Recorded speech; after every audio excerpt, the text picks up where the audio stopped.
What's up, all you good fellow fly guys? You know who it is, the Cat in the Hat, your resident fly guy, your chief architect, Michael Andrew of StarArchitects.com, here to help you redesign your frame of mind when it comes to the style of living. And welcome to another Discourse in Dress, some expressions for your ensemble and some sonnets for your style. Today we are going to be talking all about the bow tie and how to be fly in the bow tie. So this week we're going to be covering all of those different aspects of this wonderful piece of neckwear that a lot of you guys may not be wearing. And I've often wondered why a lot of guys don't wear more bow ties, but as I've studied a bit of the history of the bow tie, which we will explore in some future conversations, I've come to realize that for the associations that it can kind of create, it makes a lot of guys nervous when they're putting it on. But first, before we get to that, I did want to talk to you briefly about the history. Now, when we were talking about the tie and its origins, we were talking about the Croatian mercenaries that were employed by King Louis VIII in the 17th century.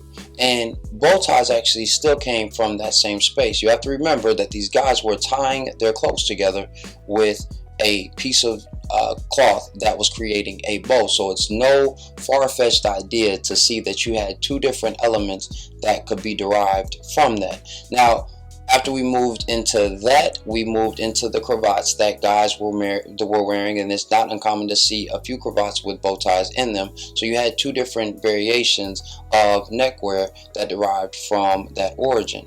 So we don't have to go too deep into that again, but if you are interested, please let me know.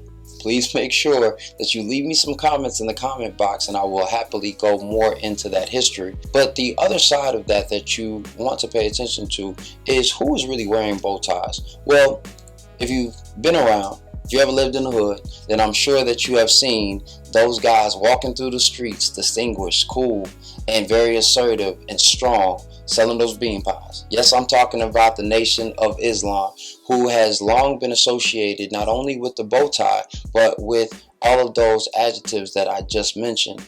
And so because of that, a lot of guys, when they would see you on the street well dressed in a bow tie, would make that association with you, that you were probably associated or in the Nation of Islam. Whether that was true or not was another conversation. But if you were on that side, then there was nothing necessarily wrong with that, but that may not have been who you were. Well, then you had the other guys who, may not have been of African American descent who were wearing bow ties, but generally speaking, that was done in the South. It was done by lawyers, it was done by bankers, and it was usually associated with a seersucker suit and some white suede buckskin shoes. And so it had a bit of a country element to it. Now, there's nothing wrong with being a little country, with taking your time, with showing some Southern hospitality and being able to interact with the young lady in a very respectable manner, at least in the daylight. But it's still important to understand that over the last 10 years, you've seen a resurgence of bow ties that add a bit of sophistication, of cool, and of functionality that a lot of guys do not think about. So before you are quick to dismiss this wonderful, charming piece of neckwear, reconsider